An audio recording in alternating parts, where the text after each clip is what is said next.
Magandang araw Pilipinas, narito na ang lagay ng panahon sa buong bansa ngayong araw. Patuloy pa rin ang pag-iral ng southwest monsoon or habagat dito sa May Luzon. Inaasahan natin magiging concentrated na lamang yung mga pag-ulan lalo na dito sa western section ng ating bansa.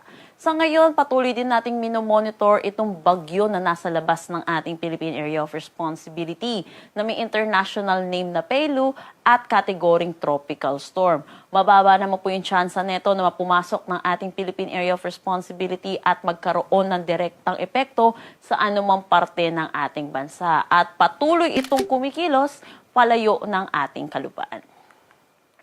Para sa magiging panahon natin ngayong araw dito sa Luzon, inaasahan pa rin naman natin yung pabugso-bugsong malalakas na pag-ulan dulot ng habagat dito sa may Zambales, Bataan at Occidental Mindoro. Inaasahan natin ang maulap na papawiri na may mga kalat-kalat na pag-ulan dito sa may Metro Manila, Calabarzon, malaking bahagi ng Central Luzon, Benguet, Pangasinan at Camarines Norte. Samantala, para naman sa nalalabing bahagi ng Luzon, inaasahan na natin yung improving weather. Posible, mabawas-bawasan na rin yung mga pag-ulan na maranasan nila at posible na rin makita po natin ang ating haring araw. Agwat ng temperatura para sa Metro Manila, 25 to 31 degrees Celsius, Lawag, 26 to 32 degrees Celsius. For Tuguegarao, 25 to 33 degrees Celsius, Baguio, 17 to 21 degrees Celsius. For Tagaytay, 23 to 26 degrees Celsius, at Legazpi, 26 to 32 degrees Celsius. Dito sa Palawan, posible pa rin tayo makaranas ng mga pag-ulan dulot pa rin ito ng habagat. Pero para dito sa may Visayas at Mindanao, inaasahan na natin ang maaliwalas na panahon pero posible pa rin yung mga localized thunderstorm pagdating sa hapon at sa gabi. Sa mga susunod na araw, inaasahan po natin patuloy na hihina itong habagat, yung epekto po nito at makakaranas na rin po tayo naman dito sa malaking bahagi ng ating bansa ng maaliwalas na panahon po. Para sa ating mga kababayan na hindi pa nakakapaglaba, ito na rin po yung ating chance. Para sa ating agwat ng temperatura dito sa Puerto Princesa at Calayan Islands, 26 to 33 degrees Celsius. Sa Iloilo, 26 to 33 degrees Celsius. Cebu, 26 to 32 degrees Celsius. Tacloban, 27 to 33 degrees Celsius. Zamboanga, 25 to 34 degrees Celsius.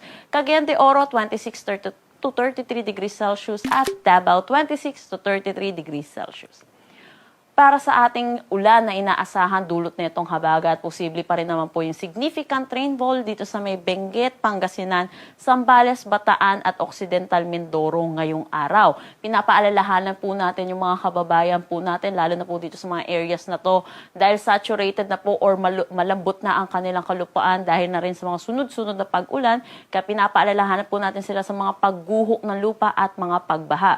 Ugaliin po natin makipag-ugnayan sa ating mga local government units hinggil sa mga posibleng paglikas na kailangan po natin gawin.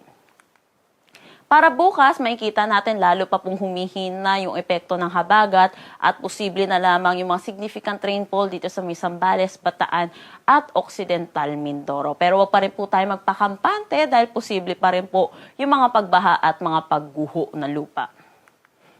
Wala na tayong nakataas na anumang gale warning sa anumang seaboards ng ating bansa. Pero iba yung pag-iingat pa rin po para sa ating mga kababayang mangingisda at may mga sasakyan maliit ng dagat, lalo na po sa mga localized thunderstorm pagdating sa hapon at sa gabi.